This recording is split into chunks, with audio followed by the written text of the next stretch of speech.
Hola mis estudiantes, hoy vamos a estudiar el concepto de flujo de campo eléctrico, que de por sí no es un concepto que nos permita resolver ejercicios de aplicación prácticos, pero nos va a ayudar a entender las características de los campos eléctricos, sobre todo en situaciones donde hay una alta simetría, es decir, donde el campo eléctrico cumple con ciertas características que lo hacen más fácil de estudiar.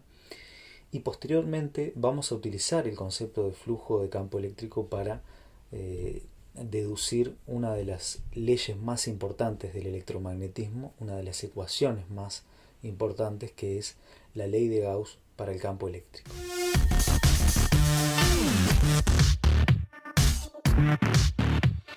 Si buscamos el concepto de flujo de campo eléctrico en cualquier lugar, como por ejemplo Wikipedia o cualquier diccionario o enciclopedia en línea que queramos, vamos a encontrar que siempre el flujo de campo eléctrico hace referencia a que es una magnitud escalar y que relaciona el campo eléctrico con una superficie determinada, que es donde nosotros estamos interesados en determinar ese flujo.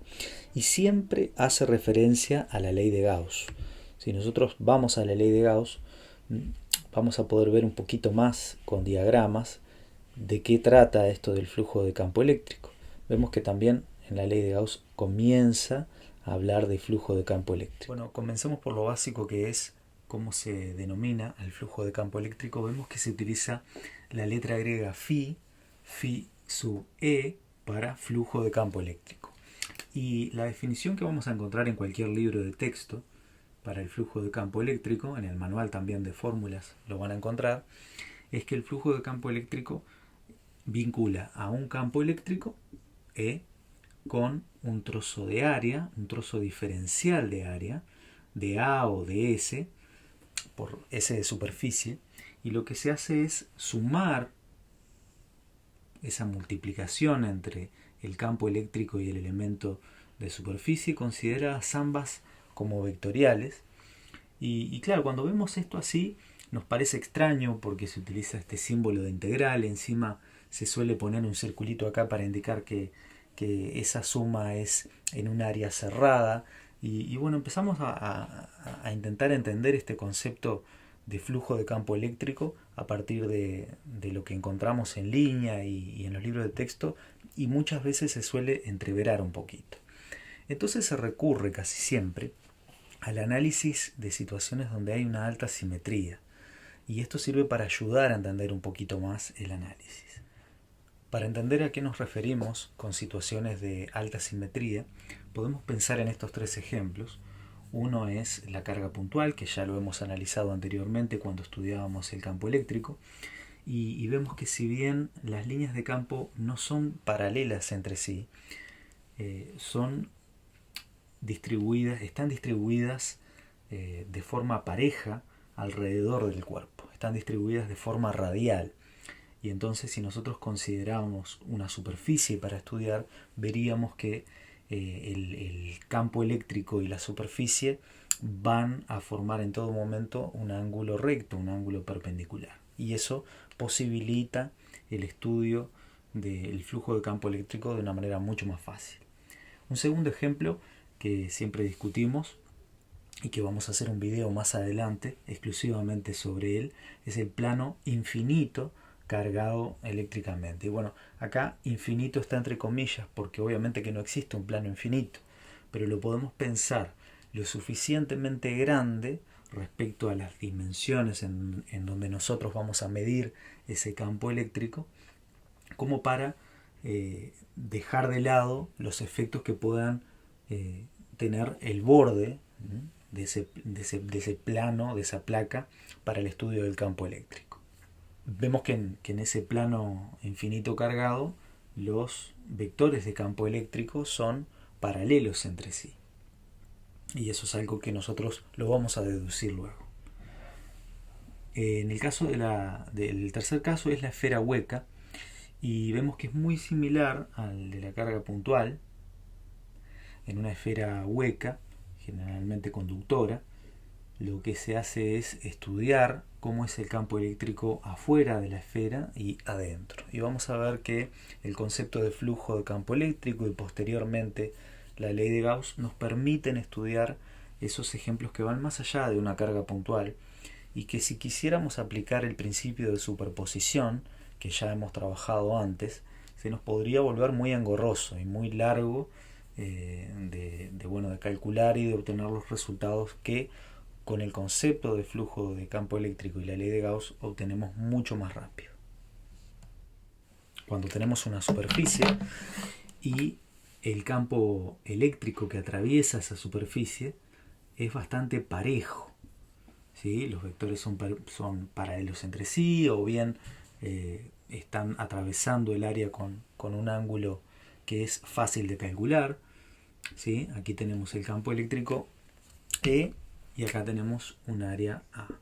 ¿Qué vendría siendo el ds de aquí de la ecuación? Bueno, aquí lo que se considera es que nosotros dividimos a un área en pequeños trocitos y cada una de esas áreas tiene un valor de S, diferencial de superficie. El concepto de diferencial, ustedes en matemática lo van a trabajar como un elemento muy pequeño, un segmento muy pequeño o un intervalo muy pequeño. Y bueno, y acá lo que se trata de hacer es dividir un área, una superficie, en elementos muy chiquitos, muy pequeños, que se denominan diferenciales. Lo que se hace después es multiplicar el valor del área de ese diferencial de superficie por el campo eléctrico y después lo que se hace es sumar, y esa suma es precisamente lo que se llama integral. Resumiendo, el flujo de campo eléctrico es la integral o suma de el campo eléctrico multiplicado por el valor de esa superficie. Vieron que trata aquí a la superficie como un vector, y eso es porque nosotros a un área o a un diferencial de área le podemos asignar un vector llamado versor normal, que lo que hace es dotar a un área, a una superficie de una característica vectorial, y eso permite multiplicar a dos vectores para obtener una magnitud escalar. Lo importante de todo esto es que en situaciones donde hay alta simetría tenemos dos posibles resultados que son mucho más fáciles que todo esto que estamos viendo acá. Tenemos por un lado cuando el flujo de campo eléctrico es máximo, que como vemos en la representación el campo eléctrico es perpendicular a la superficie o bien es paralelo al versor normal, y por otro lado cuando el flujo de campo eléctrico es mínimo, esto es cuando el campo eléctrico es paralelo a la superficie o bien perpendicular al versor normal. ¿Cuánto vale el flujo de campo eléctrico cuando es máximo? Bueno, si nosotros pensamos que el campo eléctrico es uniforme a lo largo de toda esta área y lo podemos sacar de factor común en esta suma especial que llamamos integral, lo podemos sacar para afuera entonces, y si nosotros consideramos lo que queda acá adentro es simplemente la integral de esas diferenciales de superficie, es decir, dividimos un área en pequeños trozos y después lo sumamos todos de vuelta. ¿Qué obtenemos? Toda el área. Y el valor de toda el área es directamente A. Así que en definitiva, cuando es máximo, el flujo máximo, el flujo de campo eléctrico se puede escribir directamente como E por A. Mucho más sencillo que todo esto. Claro, se tiene que dar la situación en la que el campo eléctrico, como les decía, sea parejo, sean vectores fáciles de representar, de calcular, y entonces nos queda esta ecuación bastante sencilla. Cuando es mínimo, el flujo de campo eléctrico lo podemos entender como que no atraviesa la superficie, no hay flujo. Y por lo tanto, si no hay flujo, el campo tiende a ser cero. Pero además lo podemos entender con este producto escalar, porque en el producto escalar, cuando el vector, uno de los vectores, que en este caso sería el normal, y el otro vector, que sería el campo eléctrico, son perpendiculares entre sí, en el producto escalar el resultado da cero. Si ustedes recuerdan de su curso de mecánica de quinto año, cuando analizamos el trabajo que realiza una fuerza, ahí también nos encontrábamos con un producto escalar, y cuando la fuerza apuntaba en una dirección perpendicular al desplazamiento, ¿sí? Cuando quedaban perpendiculares entre sí, decíamos que el trabajo que realiza esa fuerza es cero. Esto es muy parecido. El flujo, en una situación en donde el campo y el versor normal que representa el área sean perpendiculares entre sí, entonces ahí el flujo decimos que es cero. Así que resumiendo, tenemos máximo, flujo de campo eléctrico es E por A, y mínimo, flujo de campo eléctrico vale cero.